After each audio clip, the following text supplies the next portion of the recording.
Okay, hi everyone, and welcome to the new season of the MAPP webinar series 2014-2015. We have an exciting series of webinars. I'll talk a little bit at the end of this session about what we have planned for this entire season. But today we're going to hear about projections and prediction work on tropical cyclones. We have three speakers, Lin from NOAA GFDL, Carrie Emanuel from MIT, and Susana Camargo from Columbia University. So let's jump right into it. SJ, are you on the line? Yes. Okay, great. I'm going to transfer control over to your computer.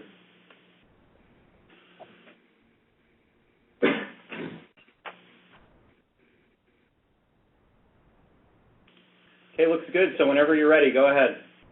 Okay, thank you for the introduction. I will be talking about the gap in pelican prediction. By gap, I mean that that's something that we didn't do regularly at the operational center. That's beyond your typical 5-day forecast and shorter than seasonal prediction. I'll be talking about briefly the new modeling capability developed at GFDL. We developed computational efficient super high resolution quantum model. Because it's a super high resolution atmosphere model, we call it super high rate. As you can see, there's on this logo of the model here. And I would briefly discuss why we are so optimistic about 1 week to 2 months hurricane prediction. The reason being the recent advancement in both physical polarization and the dynamical core development that we think that capture some of the sources of the predictability in the extended range hurricane prediction. And I will use Hurricane Sandy and Super Typhoon Haiyan as the two test cases because they are two of the most high impact weather events that we can think of in the last decade. So this is the model configuration that we are actively developing, not for weather prediction, but initially we intend to use this for climate simulation over the continental United States. The goal is to be able to explicitly simulate thunderstorms, supercell thunderstorms in particular. And that has potential tornado genetics. And this is not a pie in the sky model that we dream up. This model actually is computationally feasible. If we are willing to devote 50% of the Gaia capacity, this model can actually meet NSET's operational requirement of producing 1-day forecast within 8 minutes. And this model, if we shift the focus from the United States to the NDR, that can actually have the resolution to simulate the inner core of the hurricane. So this just gives you some idea about the capability. So we use a global model. So this is still a global climate model, and we stretch the grid 40 times. So for example, if we take a 40-kilometer resolution model globally and stretch it by a factor of 40, then you get 1 kilometer resolution right here. And as you can see that this is 4 kilometer, 3 kilometer, 2 kilometer, 1 kilometer, and we not only were able to simulate the envelope and even the overshoot cloud top and the shower clouds, wall clouds, you can actually start to see some hints of tornadoes. And those tornadoes are obviously a little bit larger than reality, but that's what the cost resolution model gives you. Now go back to a more reasonable resolution. That originally we developed the GFDL high range with the goal as simple as this: that we want to enable the GFDL climate model to be able to simulate present-day tropical cyclone climatology. So this started out as a 50-kilometer resolution climate model, and we in 2009 paper we demonstrated this has a very good skill in simulated tropical cyclone given prescribed SST. Now, think about it. We think that given that success, what if we apply it to seasonal prediction? So this is how it started. And we think about the source of predictability beyond weather time scale are the following. But first and foremost, we believe the model's capability in predicting the evolution of a very large scale general circulation. That's really the key to a successful long-term tropical cycle prediction. That this is really the strength of well-tuned high-resolution climate models such as the GFDL Haiyan. And we think that it's also very helpful in the model. You need all the help you can get in different prediction. And you want to be able to simulate the low frequency or large scale phenomena as best as you could. So obviously the NJO has been promoted strongly recently as really the key enabler of the long-term predictability. Some have argued that if the model, if the NOAA model can simulate NJO correctly, the predictability can be up to 100 days or even longer. And then we argue that, of course, to do a hurricane extended range prediction, you must be able to simulate the tropical cyclone scenario. And we also have to count on the long memory and the range. So basically, you need a good climate model to be able to do long-range weather prediction. Or alternatively, you can argue or you can say that it's differently, that the weather model must have a good climate in order for it to be able to do long-term prediction.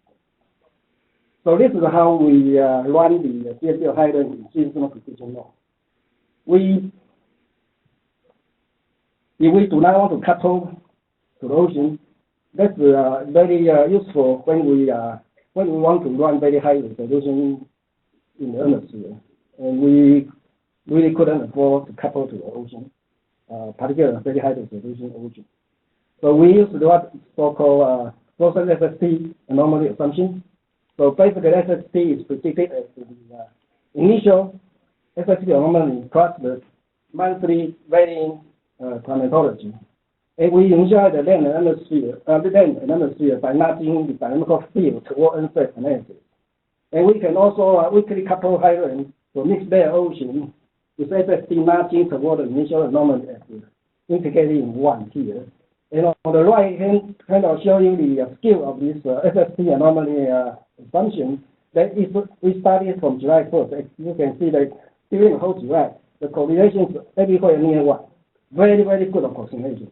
And becoming slightly degraded. And this is another reason we think why we can have very good skill in the 5 days or 1 week to 2 months hurricane prediction. Because we already based on this, actually the SST become poorer and poorer when you go to the peak of hurricane season in September. And a lot of degradation already happened.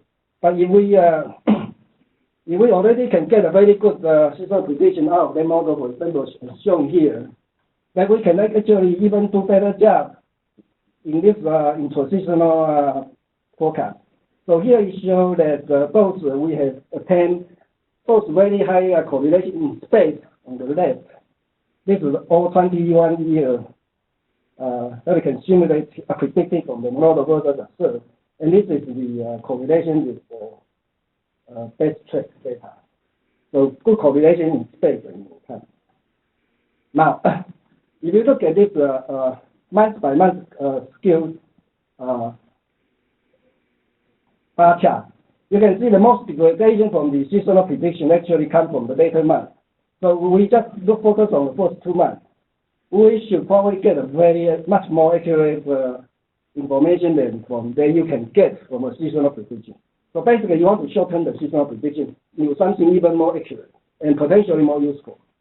So, and based on this thinking, and on top of that, we recently had 2 breakthroughs in modeling. The first is I already mentioned the thunderstorm resolving non-hypostatic climate model under development. That's the super Haiyan. And the other is we believe we have successfully found the correct convective polarization for NJO in our climate modeling system. That's based on Minzhao's double cone convection screen. So first, the source of feasibility from the large scale standpoint. Here show the quality of the prediction of the African easterly jet, which is very important for the tropical hurricane genesis over the Atlantic basin. So this is the 21-year average, 21 years of seasonal prediction. It really best for the predict the third vertical structure of the jet. The other thing is already mentioned is the NAO. This shows you the gradual improvement from Haiyan to AM3 and to the latest, the best GFDL climate models, the CM4, and we got a very good, I believe, excellent simulation of NAO. And this really gave us a lot of hope in the seasonal prediction. So here I'm going to use the uncoupled version first, before I show you the coupled version. Uncoupled version, we use the 25 km version of the non-hydrostatic GFDL Haiyan, and use the Hurricane Sandy as a test case. Here we started forecast on October 1st. That's 30 days before genesis. And the track and the genesis are color coded here. So the grade from 1st to 16th and so on. So basically, let me summarize. We can predict skillfully the genesis of Hurricane Sandy using an uncoupled version of GFDL Haiyan 5 days before the first genesis. And we can predict that westward turn very skillfully after about 8 days before actual rainfall. So it's 8 days. So this is very competitive with the best of the analytical model during that time. Now, we found that the track prediction, track prediction is a little bit more accurate with the high resolution atmosphere model, but the genesis prediction actually is better, and the requirement the resolution requirement is not as high. You just want to focus on genesis of the tropical cyclone. So here give you the both Sandy and Haiyan. That shows that, for example, this is kind of graphical representation of many examples we did. We did one member every single hour. So every day we have 24 members. And 10 days before genesis, we get very good skill even before 10 days. So this summarizes the statistics of both Sandy and Haiyan using the latest version of the GFDL couple model, running only at 50 km resolution because we are focusing on genesis. So as you can see that around day 10 before genesis, 10 days before genesis, the probability of detection is for Sandy is near 80%. For Haiyan is actually higher than 80%. So this is a pretty good skill overall. Also that the skill rapidly drop off after 10 days. So here I give you some kind of interesting results of rainfall from Sandy and Haiyan. And the snowfall, that's kind of unusual for tropical cyclone. That the Hurricane Sandy actually induced some very severe snowstorm over the center near the West Virginia region. And the 50 km couple model was able to predict this snowfall event. Let's see, 10 days in advance. And similarly for Haiyan. So this is my last slide, and I have some backup slides. So I'd like to give you some time for questions. And this project is supported by the following 3 research projects funded by NOAA. Thank you. Okay, SJ, thank you for the presentation. It was a very impressive set of results. So the way that we do questions for everyone in attendance virtually is you should send me a chat message. You can either say you have a question or you can type the question in. I can unmute your line and then you can ask it and ask any follow-ups of the speaker. In the meantime, I haven't received anything yet, so in the meantime, if there are any questions here in the room for SJ, please go ahead and go ahead.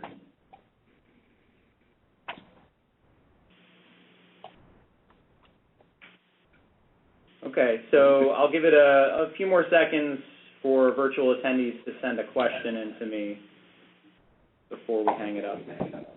Move on to the next speaker. Yes. And Rita, yeah, hi, SJ. Very impressive presentation. Just a quick thought. I'm wondering, you mentioned how you treat the SSTs. What do you do with the land? Then started out as from our quantum run, AMI run, and then we run the couple version and large with atmosphere only, large with unsafe analysis.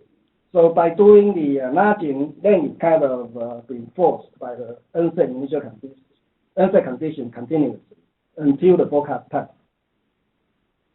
Okay, thanks. Does that answer your question? Yeah, thanks. Okay. Thanks, Andrea, for the question. Thanks, SJ, for the talk. I haven't received any questions, so I think we'll move on to the next speaker.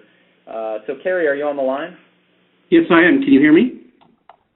Yeah. Actually, I just got one question for SJ, if you don't mind holding one minute. Not here. at all. So, SJ, you still on the line?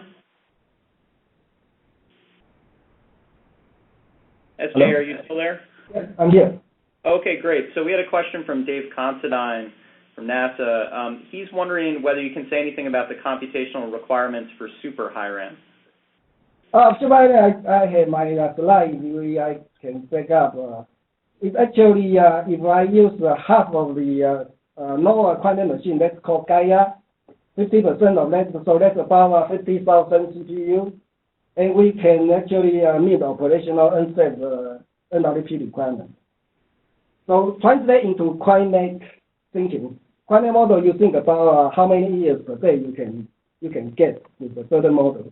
In this case, the unsafe NLP requirement is 10 times less than the GFDL quantum requirement. We require 5 years per day throughput, and unsafe NLP requirement translated into half year per day throughput. And we would meet that throughput requirement if we get to use half of the Gaia. Okay, thanks, SJ, and thanks, David, for the question. So, Carrie, sorry about that. You still there? Yes, I'm here. Okay, great. So let's move along to your presentation. I'm going to transfer control over to your computer right now.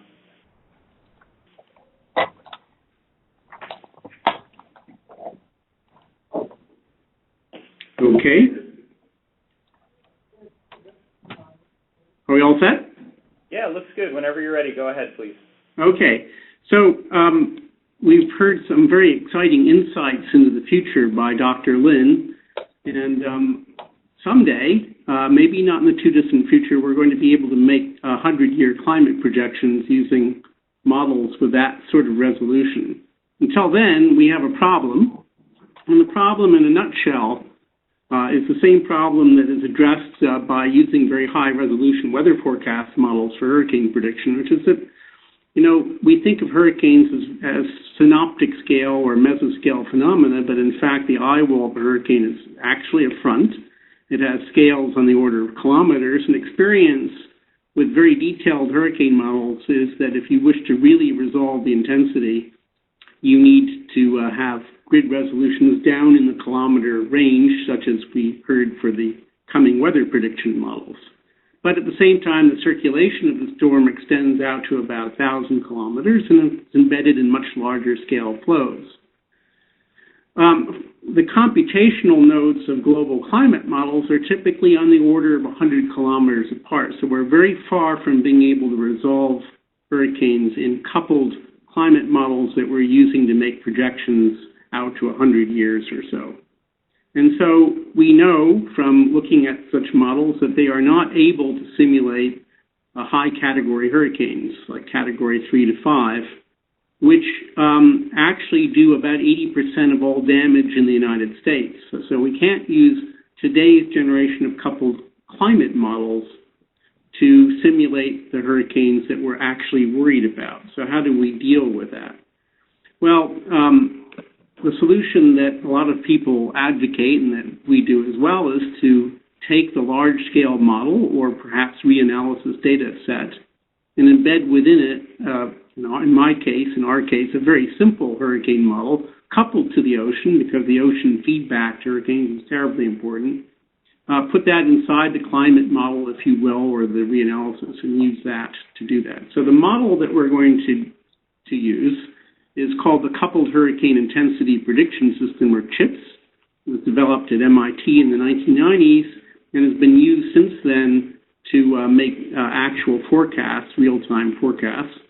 The model is phrased in angular momentum coordinates, and this ensures that you have very high resolution in the storm core. The more intense the storm, the more resolution in physical space you get.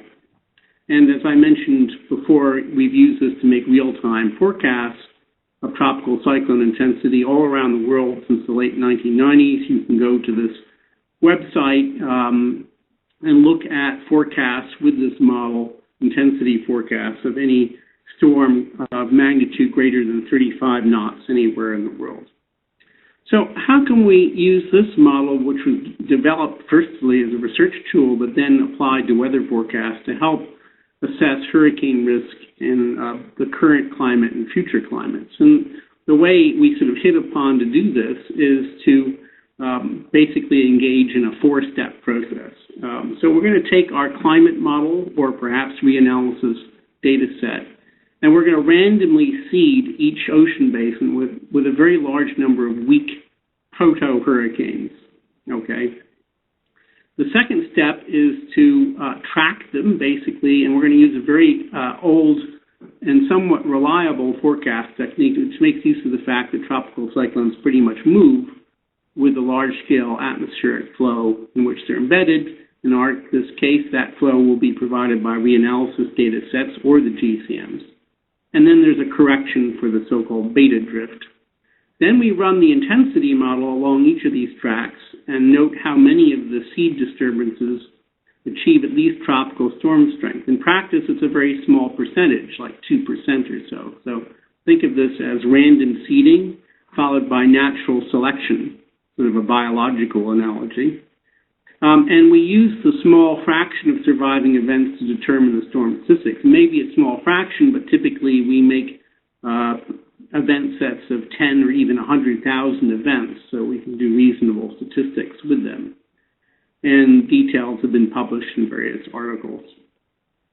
So here, for example, is comparing at the left the surviving seeds in the North Atlantic from seeding NCEP reanalysis with observations of genesis over the last 50 years or so. So the red points are points in the case of the random seeding where the storm first exceeded 35 knots.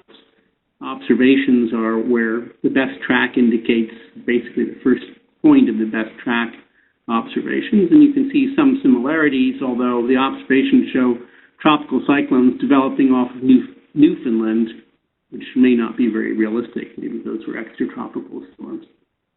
Here's an example of 1,000 tracks downscaled from ERA reanalysis, ERA 40, with colors according to intensity. We can and have done lots and lots of statistics on the tracks and the intensities. I don't have time to present that all to you today. One of the things that makes us fond of this technique is that we get the entire intensity distribution. So this is simply the number of events.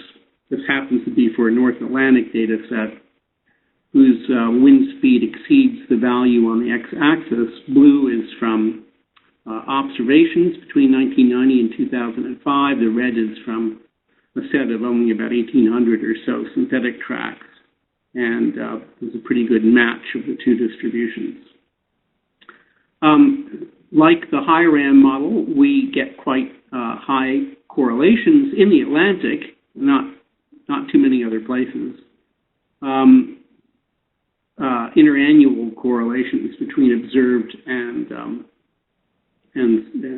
downscaled storm numbers. So this happens to be a statistic called storm maximum power dissipation. The blue is from best track data, the red is from the synthetic tracks, and they're pretty highly correlated. We've also done a lot of work showing that there's a strong ENSO influence on these synthetic tropical cyclones in the Atlantic, the eastern North Pacific, and the western North Pacific. We haven't yet looked at the southern hemisphere from that standpoint. Now, how do we then use this method to take into account climate change? Well, instead of downscaling a reanalysis, we downscale a climate model. And, I'm going to show you the results of downscaling 5 such models. These were selected based on the availability of the output we needed to drive our technique. Unfortunately, that requires daily winds. Not all of the models out there have archived daily winds. And so we're going to compare simulations over the historical period 1950 to 2005 with the somewhat high-end emissions pathway RCP 8.5 from 2006 to 2100. And what you see here is a box plot showing projections of the annual global frequency of tropical cyclones with the width of the bars indicating the spread among the 5 models. So there have been very large numbers of storms downscaled from each of these 5 global models. The red lines are the median among the models, and then the 75th and 25th percentiles are the ends of the boxes. So this actually shows a rather steep increase, about a 20% increase in the global number of tropical cyclones, which is quite different from what the explicit models are telling us, and which you will hear from Susanna in just a few moments.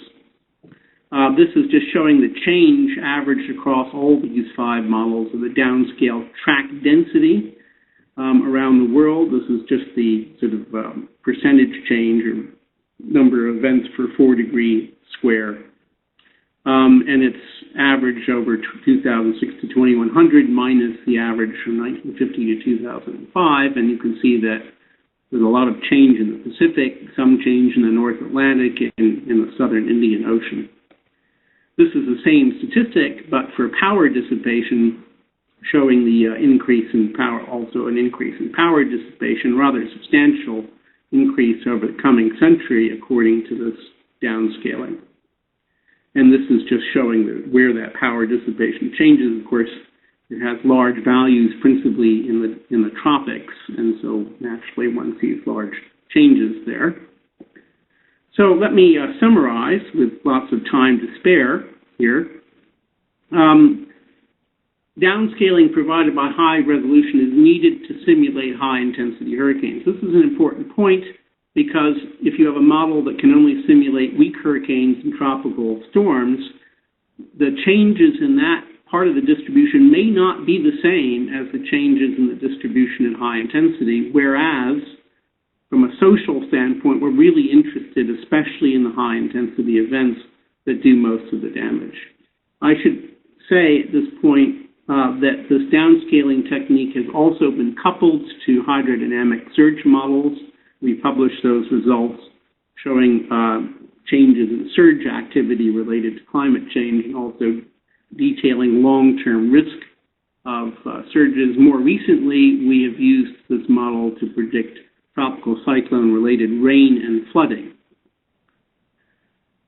This point, again, most destruction in the U.S., and I'm sure it's true elsewhere, is done by major hurricanes at landfall. Those are the ones we're interested in. Downscaling 5 CMIT-5 models indicates globally increased frequency and intensity. And this is a point I'd like to emphasize. We can get hung up on the differences between these different downscaling techniques and the explicit models. They depart on things like frequency, but there's actually a pretty strong consensus among all of these models, the ones that at least are capable of doing high-intensity storms, that global warming over the next 100 years will increase the incidence of high-intensity hurricanes, which are really the ones we care about, and cause more hurricane-related flooding, because just about everyone agrees a given storm will cause more rain. The disagreement at this point is largely in weak storms. We get quite different answers.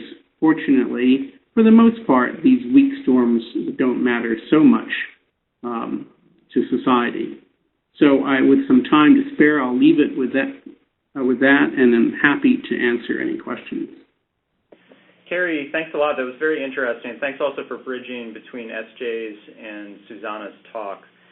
So again, everyone who's attending remotely, please send a question using the chat feature. And in the meantime, any questions from anybody here in the room for Carrie?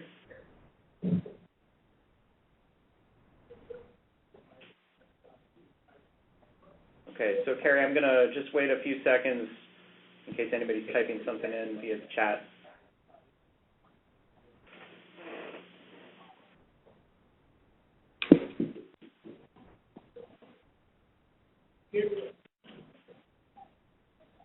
Okay, well, not seeing anything. Carrie, thanks again. We're going to move on now to final speaker, Susana Camargo. Susana, you on the line? Yes, I am. Okay, great. I'm going to transfer control over to your computer.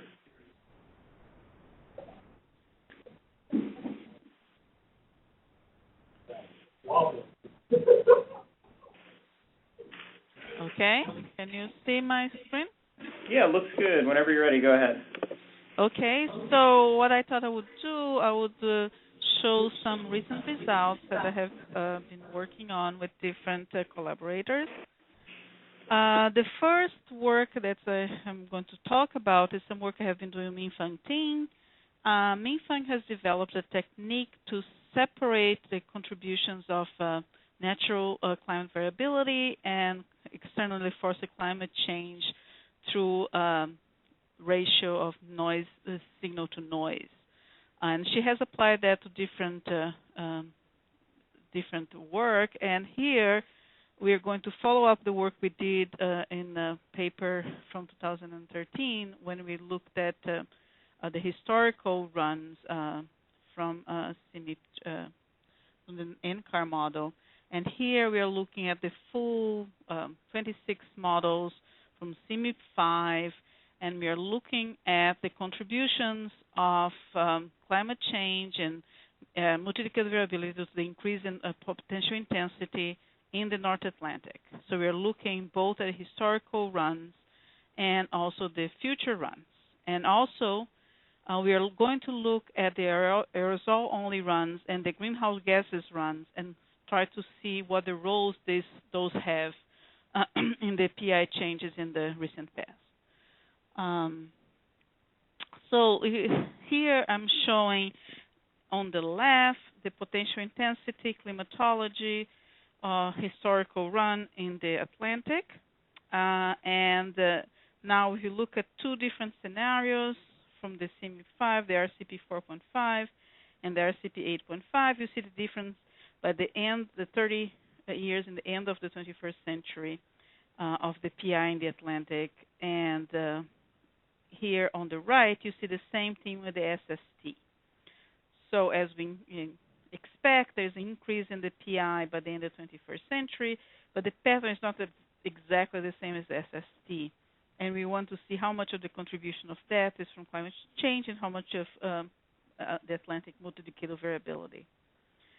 If I now look at the anomalies of the 26 models and have the historical runs together with the RCP 4.5 and RCP 8.5 scenarios, you see that the RCP 4.5, we have about an increase of 2 meters per second in the PI by the end of 21st century. On the RCP 8.5, we have an increase about 4 meters per second. This is in the main development region. And now if we look at the variability among the models and how the smoothed decadal variability, we see that this spreads about 2 meters per second as well. So we do have a contribution from multi-decadal variability in the Atlantic when we understand that a little bit better. So as I said, we are using the signal-to-noise maximizing UF analysis that was developed by Lin Filling, and we identified the 4 components of the sea surface temperature. So once we identify that components, then we have 2 time series, as I show here. The top one is the time series for the historical climate change run, for instance, and here is the time series for the climate change index for the different scenarios. And you see that we have 2 different scales in this graphic. So we have a huge increase in the SST in the 2 warming scenarios. So what we do then is do a regression of this time series in the PI and the SST. So here we show on the left the regression pattern of the natural variability and multi-decadal variability of the SST, and in the top you see the historical pattern, and then here we have the 2 warming scenarios. And on the right, the same thing, but now the component is the climate change externally forced components of the warming. And you see the patterns are very similar in the historical and the future scenarios for both the AMO and the climate change, but they do have very different patterns for both cases. Now, if we do the same thing here now with the potential intensity, we have a different structure. So we have the component of the multi-decadal variability that's influencing the potential intensity in the Atlantic has this maximum concentrated the eastern part of the North Atlantic, while with the climate change forcing is localized with the maximum in the western part of the Atlantic. We also show here the main development region in these boxes, and then you can see this in the main development region, the pattern has actually a node, and it's a kind of weak for the multimodal mean part of the climate change, while it has a big warming here in the multi-decadal variability part. If we now try to look at the RMS of the potential intensity of the SST, so in the left I have the spread of the RMS in the main development region of the SST, on the right of the potential intensity, and here I show the historical, the multi-decadal variability, the climate change, and then we have the two scenarios, RC 4.5, 4.5 the multi-decadal variability, and here the climate change contribution, 8.5 multi-decadal variability and climate change. The same thing for the potential intensity, and you see, as you expect, this big increase in the spread of the SST with higher values in the SST. When I do the same for the multi-decadal variability, you don't see an increase. It's very flat. But when I compare now what happens with the PI, we see that the small increases in the multi-decadal variability give me a much better, a stronger response in the PI than when the climate change component. So I have a much bigger ratio of increase in the SST to the PI for the multi-decadal variability than from the climate change component of the regression.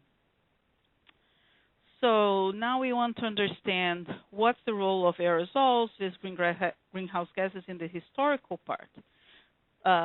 For that part, instead of 26 models, that's what we had before, we can only use with 9 models. That's only 9 models that we have. Aerosol only and greenhouse only gas, the simulation available for all the variables we needed. So now we did the same regression, looking now at the greenhouse gases on the top, and on the aerosols only runs on the middle here. And the same type of thing here, this is the natural variability contribution, this is the climate change contribution. And the patterns are very similar to what we had before with the all forcing. And what's interesting, you see clearly here the aerosol contribution being almost opposite of the greenhouse gases. So showing that this really helped decrease the PI in the historical runs. If we look again at RMS, we see that the aerosol force SST was much more effective in causing the hurricane PI to decrease than the greenhouse gases force. So the result of our analysis is that both the Atlantic multi-decadal variability and the climate change forcing has contributed to the PI increases in the historical past, but we think that they may be dominated by the multi-decadal variability in the recent past. The aerosol has dominated the decrease in PI until the 50s to the 80s, but both greenhouse gas and aerosol are important for the recent forced increases. And finally, while the multi-decadal variability will become more or less constant in the future, by the end of the 21st century, the PI increases will be dominated the greenhouse gases and will make the potential intention much higher in the North Atlantic. So this is the first part that I wanted to discuss. The second is looking about changes of in the seasonal cycle of tropical cyclones. For that, we used, first of all, why are we interested in that? There's been a lot of studies looking at change in seasonality by the end of 21st century due to the increase of greenhouse gases, looking at SST, atmospheric temperature, tropical precipitation, K, potential intensity. And also, Jim Cossing has a paper looking at North Atlantic tropical cyclone season and observations, and saying they have been longer season. So we want to look at models and see if we see any changes in the tropical cyclone season. So there are these two questions we want to look at. The first is, how is the seasonality of tropical cyclones projected to change in the future? And how much of these changes are due to changes in frequency or just some timing changes? So in order to examine that, we are using two models. The Haiyan model that SJ already talked before, here looking at the Minjao simulations, 50 kilometers of the Haiyan with fixed SST, and we have looked at the control simulation with the climatological SST, and also various simulations forced with the anomalies of the CMIP3 and the CMIP5 models. The second models we're looking at are carries downscaled tropical cyclone tracks, both from CMIP3 and CMIP5. So this work that I'm talking here, it was led by John Dwyer, and he's a recent graduate student at Columbia who is starting his postdoc at MIT. So if we look here, the tropical cyclones climatology in different basins. So here we have North Atlantic on the left, in black the observations. What we call D5 is the downscaling from Cary from CMIP5. The light blue is the downscaling for CMIP3, and the pink is the Haiyan. So if we look here, the models, both models with decent seasonal cycle, and depends on, of course, on the basin. Some they do better, some they do worse. For instance, we have here in the South Pacific, all the models seem to have too many storms. The Atlantic, they have not enough storms. And the South Indian Ocean, you have, for instance, here, too many here in the Haiyan in the peak of the season. But in general, the seasonality occurs when it's supposed to be. So in this model, so we want to see, can we see any changes now in the future? Now that we know that they do a decent job in the present. So the first thing we look is how they change in numbers for the tropical cyclones. So the main thing that Cary was talking about is that his downscaling from CMIP5 leads to increased number of cyclones in the future, and that's your increase in the number of tropical cyclones in the dark blue lines in the different basins. While his downscaling with the CMIP3 and the Haiyan projections are for a reduced number of tropical cyclones in the future, especially here the Haiyan simulations, especially in the Western Pacific and the South Pacific. So we are seeing changes not only in here in the black, we are showing the region where we have the peak season of each basin, and the grays ones are, the shoulder seasons when we have storms are not as many as in the peak season. And we see that we have changes in this tropical cyclone season, both in the peak season and in the shoulder. So we want to understand this better. So the first thing we did, we looked at thresholds and defined what the length of the season here is explaining based on different thresholds. For instance, if you say this is threshold of one tropical cyclone, Here's where it starts, and here's at the end, and this is the length of the season. So we played with different thresholds. Here you see half a cyclone, one cyclone, two, and the mean cycle, the mean number of tropical cyclones for that basin.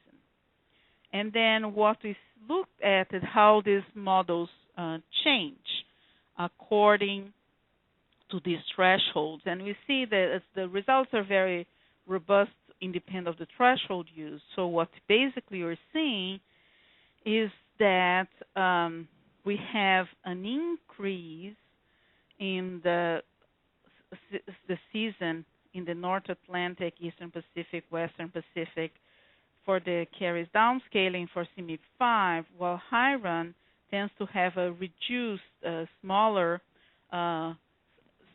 tropical cyclone season. Another way to look at that, instead of using thresholds, which can be arbitrary, that's why we played the many different ones, we just look at the first and the last tropical cyclone in each year. That can be troublesome in places like the Western Pacific when you don't know exactly what's your first and what's your last because you have tropical cyclones year-round. But anyway, we tried working with that as well, and you see again this clear result that the downscaling of CMIP 5 is leading to an increase of the tropical cyclone season, while we have the Haiyan pointing towards a reduction of the tropical cyclone season in different bases. So what we wanted to test is this basically a result of changing the mean number of tropical cyclones? Because as we know, we discussed the downscaling from CMIP 5 is an increase of tropical cyclones, while the Haiyan is pointed toward a decrease, and that's what we are showing here. That's a huge contribution to that. It is just that because you have more storms, you end up having a longer season. When you have a shorter storm, fewer storms, we have a shorter season. But it's not only that. There's more than that for these changes. So we decided to look at another measure for looking at seasonality, and that's just looking at Fourier transform. And that's now we don't having a different measure of seasonality, not really looking at disregards any change in the mean numbers, but just looking if the peak of the season is happening later or earlier in the year.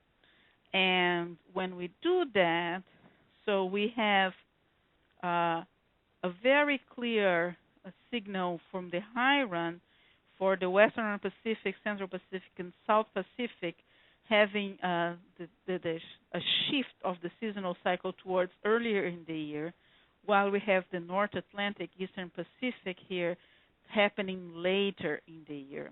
And for different other basins, we have a very contrasting signal between the downscaling and the Haiyan.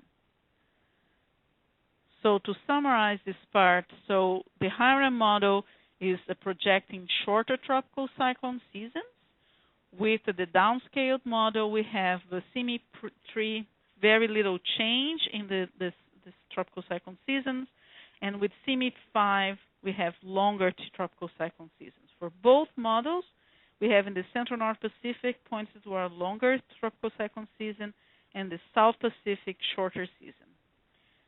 These seasonal changes are not entirely due to change in our mean changes, but that's the dominant response. In the Atlantic, we are obtaining a shift towards later in the year for both models, and in the Western Pacific, a shift towards earlier in the years. But there is not clear consensus of how the length of tropical seasons will change for all the basins for both these models. I think we have to look there for more models and continue this analysis. Thank you. Great. Thanks a lot, Susanna. So while we wait for questions to come in through the chat feature, again, any questions here in the room for Susanna? Yeah. Hi, Susanna. This is Anarita. Hi. Very interesting talk. Hi.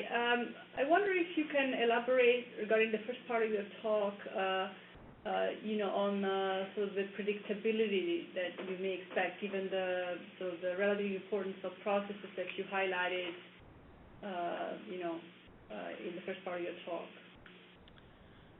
Well,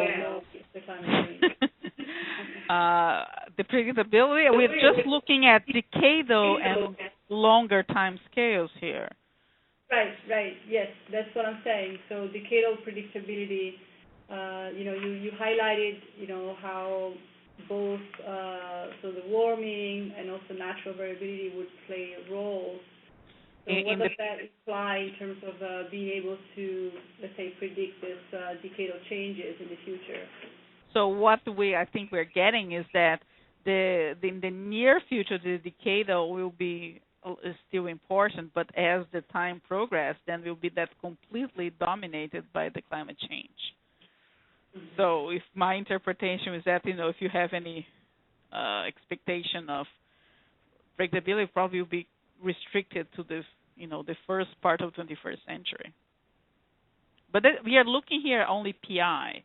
We're not looking at other tropical cyclones themselves or other aspects. Our analysis only with potential intensity. Okay, thanks. Yeah, thanks, Andrea, for the question.